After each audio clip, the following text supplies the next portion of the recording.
Storytime segment for the day, and today we're actually really lucky to have a book read by the author herself.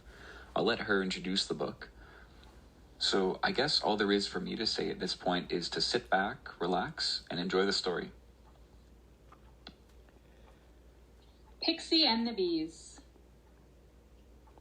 Once upon a time, in the not-so-distant past, there lived a pixie. She loved to play. She loved to laugh. She was happy. One day, while she was out picking wildflowers in a field, Pixie came across a swarm of angry bees. "What's the matter?" she asked. "Why are you so angry?" They turned and looked at her with narrowed eyes.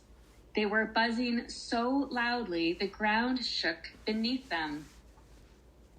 Pixie opened her mouth wide to scream, but before she could utter a sound, they all flew into her mouth and filled her entire body with buzzing. She gasped and fell backwards. She tried to spit them out, but they were too far down inside of her. She jumped up and down and tried to shake them out, but they hung on tight. She tried to plead them out, but they refused to leave. Not knowing what else to do, Pixie flew home, while the bees filled her body with buzzing. When she saw her friends, she tried to explain what had happened, but no one could believe her. This had never happened to them before, and they couldn't understand what she was talking about. Pixie stood as close to them as possible. "But this buzzing, can't you hear it?" They shook their heads.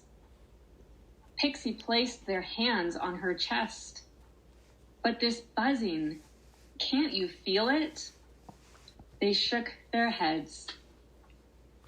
Pixie went to her doctor. He looked in her mouth and saw nothing. He looked in her ears and saw nothing. He listened to her chest, but could not hear the buzzing. He inspected her wings, checked her dust supply, and measured the point of her ears. "There is nothing wrong with you," he said. Embarrassed and confused and uncomfortable, Pixie went home, and she stayed there for a very long time, while the bees filled her body with buzzing. They buzzed in her ears, making it hard to listen to anything else. They buzzed in her chest, making it tight and hard to breathe. They buzzed up and down her arms, making her squirm in discomfort. They buzzed all night long. Pixie was exhausted.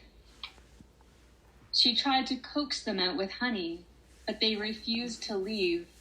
She tried to scream them out, but the bees just buzzed louder. She tried to cry them out, but not even her tears could wash them away. She tried to ignore them, but they stung her and made her body ache. Everything felt harder. It was too hard for her to be with her friends. They couldn't understand what was wrong with her and why she was always screaming and crying and tired. It was too hard for her to focus on anything else. She didn't want to play. She didn't want to laugh. Pixie was very unhappy. So she stayed home for a very long time, while the bees filled her body with buzzing. One day, Pixie mustered up enough energy to go for a bike ride.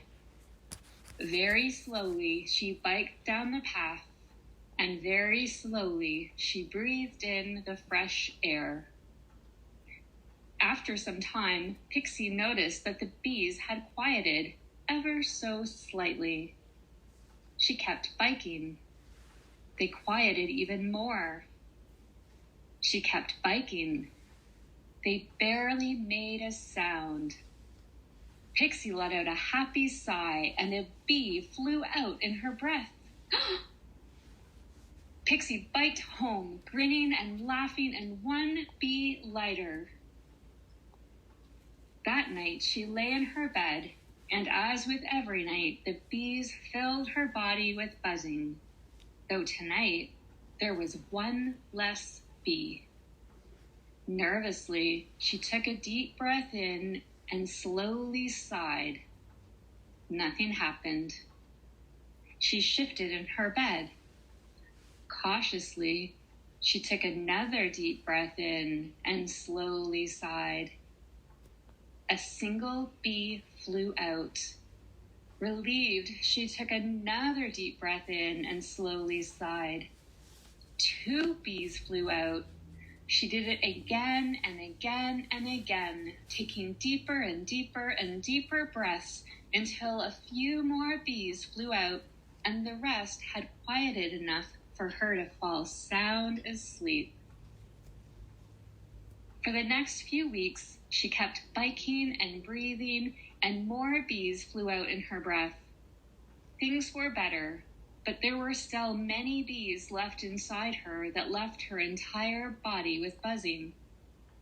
Pixie went back to her doctor. "Watch," she said.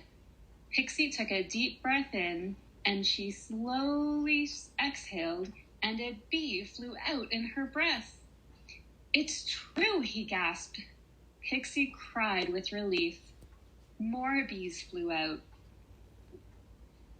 The doctor made her a concoction of herbs, and Pixie started taking it every day. This helped to quiet the bees mostly. Pixie kept biking and breathing every day, and this helped to release the bees, mostly. Things were never quite the same as they were before that day in the field. The bees never completely disappeared. Some days, the bees still filled her body with buzzing, and some days, Pixie still felt tired and uncomfortable and sick. But she started to play again. She started to laugh again. And mostly, Pixie was happy.